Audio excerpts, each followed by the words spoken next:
Olá, Deus te abençoe, graças a Deus. Sejam muito bem-vindos ao programa Mudança de Vida hoje. Muito obrigada por estar aí e que Deus abençoe muito você, a sua casa, a sua família, o seu dia. Feliz segunda-feira para você, com muito favor. Olha, bênção significa favor divino e felicidade. E eu declaro que você desfrute do favor divino e da felicidade que andar com Deus e ser cheio do Espírito Santo, guiado por Ele, traz para a nossa vida. Sim, que a sua vida seja cheia de favor e felicidade. Que a sua segunda seja incrível, a sua semana e todos os dias da sua vida. Que a sua existência seja poderosa em nome de Jesus. Tudo você pode naquele que te fortalece. Então, persevera. Não diga que não pode, que não consegue. Não. Você é mais forte do que pensa. Você é mais forte do que pensa. Então, tem uma força poderosa, que é o dunamis de Deus, que é a dinamite de Deus, que é o Espírito Santo, que habita em você. Então não diga, não posso, não consigo, como eu já ouvi gente dizer, não posso dar nem mais um passo, não é possível. Sim, é sim. Deus está com você e você não vai desistir.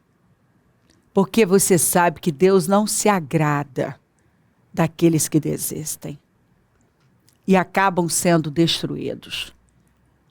Mas Ele se agrada quando vê seus filhos avançando, progredindo, porque creem nele. Quando que Deus falhou? Você já sabe disso. Deus nunca falhou. Deus não falha, Deus não sabe errar. Nada é difícil para Deus, nada é impossível para Deus. E todas as coisas são possíveis para aquele que crê num Deus imutável, infalível, no El Shaddai, o Todo-Poderoso. Confia no seu Abba. Levante-se com confiança. Se anima nele. Porque você sabe, não diga que não sabe, porque você sabe que Deus te ama, está com você, fez promessas poderosas e Ele vai cumprir. Porque aquele que prometeu é fiel para cumprir. Então confie em Deus. Deus te ama. Você já disse isso hoje? Precisa. Deus ama você. Você é filho, é amado, é amada, é filha, é uma filha amada, é um filho amado. E se você está aí, sim, eu acredito que você quer agradar a Deus. Levante-se. Você foi feito à imagem e semelhança do Senhor. E foi abençoado para ser uma pessoa fértil, frutífera, abundante. Sim, levante-se e vá. Levante-se no espírito e prossiga, continue. Saul tinha 30 anos de idade quando começou a reinar e reinou sobre Israel 42 anos. Sabe o que me entristece? Imaginar que um homem que tinha tudo, da tribo de Benjamim, o mais alto, o mais bonito, capaz, o primeiro rei de Israel, e teve 42 anos para fazer algo esplêndido. É muito tempo. É muita oportunidade, não é?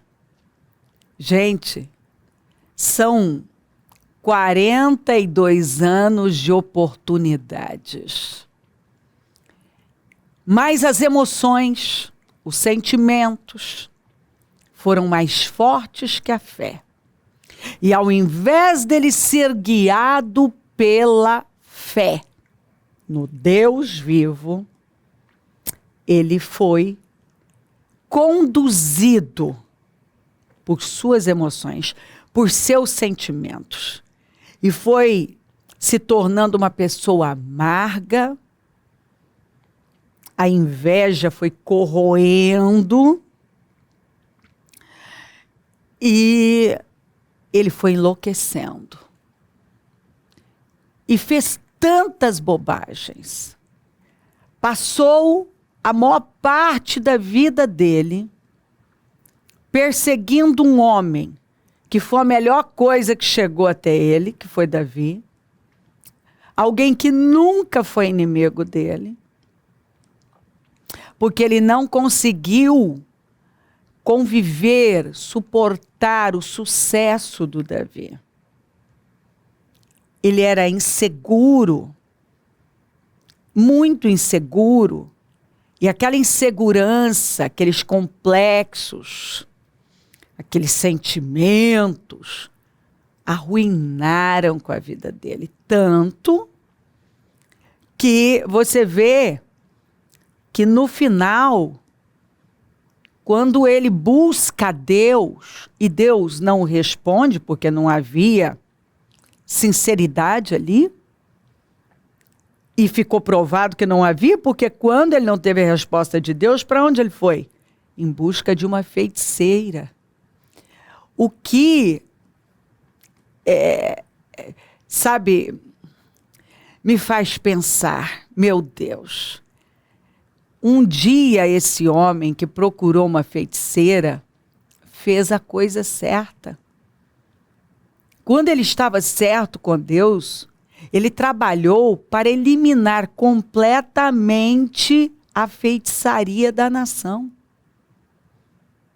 Como alguém pode fazer algo tão bom, tão certo, e depois ir lá e fazer, assim, o contrário, ser tão contraditório, despregar o que ele mesmo pregou?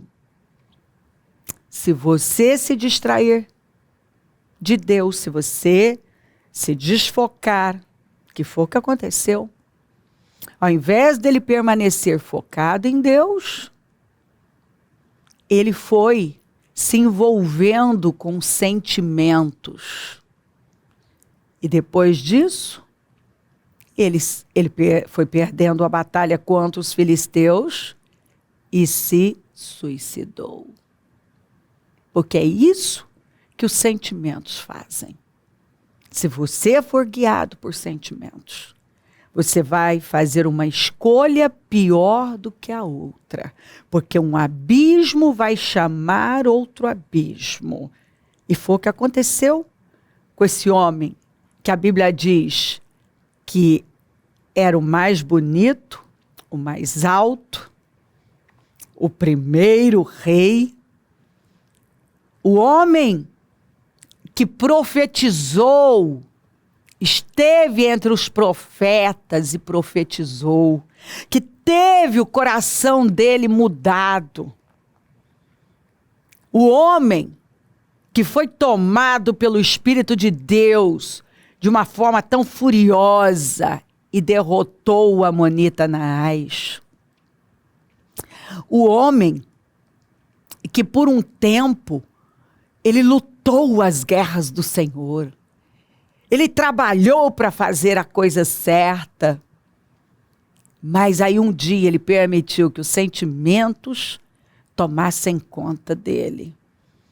E quando ele deixou de olhar para Deus e passou a olhar para os sentimentos dele, deixou de ser guiado, porque quando os sentimentos começam a tomar conta, você começa a ser guiado por eles. Então ele não estava mais sendo guiado por Deus. Ele não estava mais ouvindo a Deus. Ele estava ouvindo os seus sentimentos. Ele foi fazendo uma escolha mais estúpida do que a outra. E um abismo, ele foi puxando um abismo que puxou outro e outro. E a Bíblia fala que ele terminou dessa maneira por conta das escolhas erradas dele. Ele teve tudo? Teve. Teve tempo? Muito tempo. Muito tempo. Isso me faz lembrar de Terá, o pai de Abraão, que viveu 205 anos. E tem alguns versículos só, e que não tem nada de especial a não ser, falando dele, que ele saiu de um lugar com destino a outro, parou em outro e não fez nada de relevante. Viveu 205 anos, foi um fabricante de ídolos e não deixou legado nenhum, a não ser o ensino, né? O exemplo de que não adianta viver tanto e fazer escolhas distantes de Deus. E passar para a história como alguém que parou no meio do caminho e não fez nada de relevante. E aqui, a Bíblia diz assim, ó, Saul escolheu 3.000 homens de Israel, 2.000 ficaram com ele em Miquimás e nos montes de Betel, e 1.000 ficaram com Jonatas em Gibeá de Benjamim. O restante dos homens ele mandou de volta para suas tendas. Jonatas atacou os destacamentos dos filisteus em Gibeá, e os filisteus foram informados disso. Então, Saul mandou tocar a trombeta por todo o país, dizendo que os hebreus fiquem sabendo disto. E todo Israel ouviu a notícia de que Saul tinha atacado o destacamento dos filisteus, atraindo o ódio dos filisteus sobre Israel. Então os homens foram convocados para se unirem a Saul em Gilgal. Os filisteus reuniram-se para lutar contra Israel com 3.000 carros de guerra, 6.000 condutores de carros e tantos soldados quanto a areia da praia. Eles foram a Miquimás, a leste de Bet-Avém, e lá acamparam. Quando os soldados de Israel viram que a situação era difícil e que seu exército estava sendo muito pressionado, esconderam-se em cavernas e buracos entre as rochas, em poços e cisternas. Isso aqui já é o reflexo da liderança. Você vê que soldados não tinham confiança na sua liderança. E as escolhas que eles fizeram são vergonhosas. Porque quem era o Deus desse povo? O Deus de Israel. E onde estava a fé deles? Você vê que o que controlou a vida deles foi o medo, a incredulidade. E agora, quando eles viram o problema, a pressão chegou, né? A Bíblia fala, quando eles foram pressionados, eles começaram a fugir. E se submeteram a uma humilhação, porque imagina um exército da nação cujo Deus é o Senhor, se escondendo. Imagina um crente escondido numa caverna, num buraco, numa rocha, em poço, em cisterna. Olha, imagina essa condição. É o que o medo faz com algumas pessoas. É o que a incredulidade faz. Quando uma pessoa não confia em Deus, ela não tem uma fé firme no Senhor, ela é movida por esse sentimento que é uma arma potente. A número 1 de Satanás. O medo. Então, quando eles viram a pressão do inimigo, ao invés deles invocarem o nome do Senhor, coisa que você não vê, você vê gente se entregando ao desespero, ao momento, ao problema e fugindo.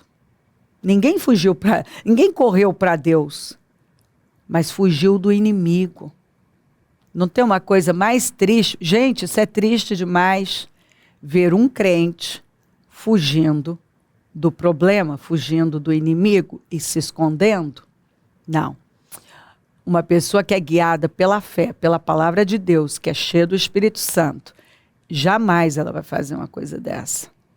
Jamais. Alguns hebreus até atravessaram o Jordão para chegar à terra de Gade e de Gileade. Agora eles foram para o outro lado, se esconder entre pessoas que nem quiseram atravessar o Jordão. Você vê que esse povo que já tinha feito mais do que os outros, agora retrocedem. Gente, eu vejo isso acontecer. Pessoas que foram tão longe, que atravessaram o Jordão da sua vida, de repente retornando. E tentando buscar refúgio em gente que nem teve a coragem de fazer o que eles fizeram. Saul ficou em Gilgal. Interessante que Gilgal foi onde o Senhor tirou a vergonha de 40 anos. Lembra quando Josué circuncidou o povo? Os que nasceram no deserto? E depois da circuncisão ele disse, hoje eu estou tirando a vergonha do Egito, o opróbrio, a humilhação da vida de vocês. E olha só, no lugar onde o Senhor tirou a vergonha, esse povo já estava sendo envergonhado por causa da incredulidade, por causa dessa entrega aos sentimentos e não ficaram com a fé no Deus vivo. Saul ficou em Gilgal e os soldados que estavam com ele tremiam de medo. Aí olha aqui, ele esperou 7 dias, o prazo estabelecido por Samuel, mas este não chegou, que foi um teste. E os soldados de Saul começaram a se dispersar. Por quê? Porque o Saul já demonstrava uma falta de estrutura e ele não passava segurança, alguém que estava ali firmado e confiando no Deus vivo. Aí os soldados começam a se dispersar. Aí o Senhor tinha, através de Samuel, dito, ó, vai e espera que eu vou chegar. Esse foi o teste da vida dele. E ele foi pressionado exatamente para que pudesse sair o que estava dentro dele. O que saiu? Medo, incredulidade, precipitação. Foi isso que saiu. Porque ele não esperou. Então ele ordenou, tragam-me o holocausto, os sacrifícios de comunhão. Saul ofereceu então o holocausto. E quando ele terminou de oferecê-lo, que mostra que era um teste, que ele não passou, Samuel chegou e Saul foi saudá-lo. E perguntou-lhe Samuel, o que você fez? Saul respondeu, quando vi. Quando vi, esse é o problema de muita gente. Elas têm decidido a vida com base nos sentidos, nos sentimentos. Então eu vi, então eu ouvi, então eu senti. Entendeu? E não pela fé. E é por isso que tem tanta gente frustrada. Quando vi que os soldados estavam se dispersando, e era um teste, e que você não tinha chegado no prazo estabelecido, que era um teste, e os filisteus estavam reunidos em Miquimás, era um teste, tudo isso era um teste para ele confiar em Deus. Pensei. Ele não estava aqui para... Não era a hora dele pensar outra coisa senão confia, espera, porque o Samuel vai chegar. Passa no teste. Agora os filisteus me atacarão em Gilgal. Ó, começa a conjecturar. Isso ia acontecer? Não. Era um teste. É óbvio. Deus não é contraditório. Se Deus mandou ele esperar, porque Deus tinha vitória para ele. E a perseverança tem que ter ação completa. E aquele que perseverar até o fim vai ser salvo. E salvo de tudo. E eu não busquei o Senhor. Desculpas. Por isso senti. Então vi, pensei, senti, me obrigado a oferecer o sacrifício, me senti obrigado a fazer o que o Senhor mandou eu não fazer. Como tem em outra tradução, eu fui forçado pelas circunstâncias. Desculpas. Diz Samuel, você agiu como tolo. É como muita gente tem agido. Desobedecendo ao mandamento que o Senhor lhe deu. Porque o caminho da vitória é o caminho da obediência. Se você, presta atenção, tivesse obedecido, ele teria estabelecido para sempre o seu reinado sobre Israel. Se você tivesse passado nesse teste, o Senhor ia estabelecer o seu reino. Sempre teria um descendente seu no trono. Deus teria te dado uma casa firme. Mas agora, o seu reinado não permanecerá. O Senhor procurou um homem segundo o seu coração e o designou líder de seu povo, pois você... Sabe por que o Senhor vai ter que fazer essa troca? Ele está em busca de alguém que é capaz de obedecê-lo. Pois você não obedeceu o mandamento do Senhor. Porque você não obedeceu o mandamento do Senhor. Você está perdendo porque você não obedeceu. Aí alguém vai dizer, bispo, mas ele ficou lá por 42 anos sem Deus. Sem o Espírito do Senhor que se retirou dele. Sendo atacado por um espírito maligno que o próprio Deus permitiu. Por quê? Porque Saul foi esse tipo de gente, que ao invés de caminhar por fé, caminhou pelo que via, sentia, pensava, pelo que alguém estava falando. Não. Deus tinha muito com Saul. E eu creio que essa palavra veio para dizer para você que Deus tem muito com você.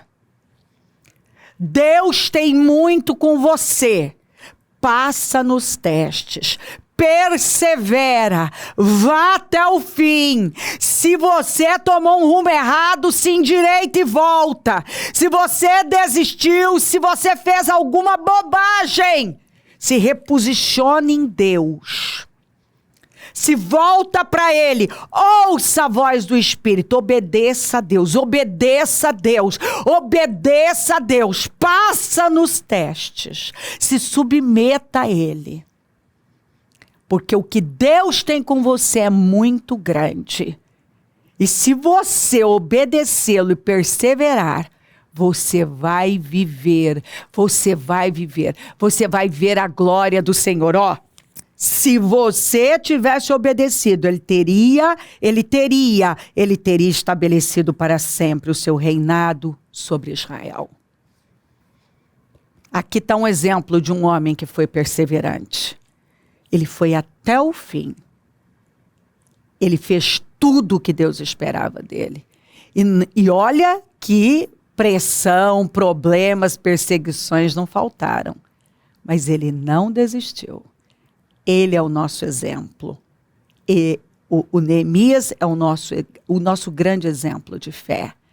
O que a perseverança, o que a perseverança na fé faz por uma pessoa. Vamos, persevere na fé. E você verá a mão de Deus de uma maneira que você não pode mensurar. Levante-se e confie em Deus. Persevera. Passa nos testes. Confie em Deus. Obedeça-o. E você viverá a glória dele. Se crer, desejar, quiser orar comigo, prepara algo que queira que receba a oração. Eu volto já para nós orarmos.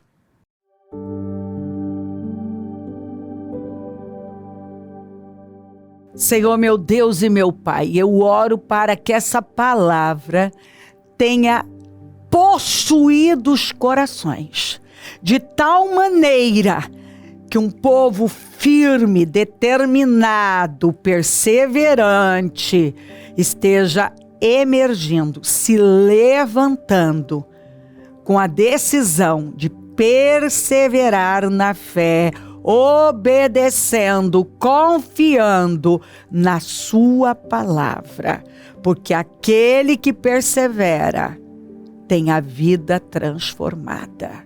Abençoa lares, famílias, todos que enviaram seus pedidos para oração. E eu tomo posse de mudanças, que esse espírito da perseverança tome conta dos corações e que essa pessoa decida permanecer firme na fé, naquilo que o Senhor falou, e ela verá a sua glória. Eu abençoo os meus amigos e companheiros semeadores, eu profetizo o dom da riqueza, da prosperidade, uma unção de conquista, uma unção 10 vezes mais. Levanta mais semeadores porque precisamos. E onde esse programa estiver chegando, que essa palavra tenha vestido vidas, transformado mentes e corações. Senhor, eu não sei o que estava levando essa pessoa a ceder e a fazer um desvio na vida. Mas eu creio que o Senhor está fazendo uma grande obra hoje. E que essa força demoníaca já caiu por terra. Medo, incredulidade, em nome de Jesus. E que ela já recebeu a palavra. Ela já deixou entrar no coração e ela já se levantou para perseverar, confiar, obedecer, ir até o fim e viver plenamente aquilo que o Senhor tem para ela, determinou para a vida dela, porque o que o Senhor planejou para a vida de Saul foi muito grande. E o Senhor está mandando essa mensagem para ela: eu tenho algo muito grande com você. Retoma, se reposiciona, continue, persevera, passa pelos testes, vá até o fim. E eu vou estabelecer, como fiz, como prometi, Senhor, e onde esse programa estiver chegando, que vidas tenham recebido essa palavra, que tenha tomado os corações, que o espírito do medo, da incredulidade já tenha caído por terra. Senhor, que essa pessoa não ceda para as pressões, que ela creia na sua palavra e ela vá até o fim, porque o que o Senhor tem com ela é grande e tudo o que ela tem que fazer é obedecer, é confiar, é prosseguir com essa confiança que o Senhor é um Deus fiel e se o Senhor prometeu, o Senhor vai fazer. Depende dela, que ela creia até o fim. Obrigada por tudo. Peço a tua bênção, dou a minha bênção e agradeço pela sua bondade e fidelidade. Amém, amém, amém. Graças a Deus. O número do Disque Vida é 0, operadora 11 3296 9449. Rua Taquari 995 na Moca, é onde nós estamos. E hoje a reunião do Melhor da Terra Eliaquins, o clamor dos 52 dias. Sexta-feira, o 7º jejum e indo para a reta final dos 52 dias. Maravilhoso! Vamos de glória em glória, de vitória em vitória. Conta com a gente, é um prazer servir. E se o Senhor Jesus não voltar, vou continuar aqui, falando de vida e mudança de vida. Bom dia, amém.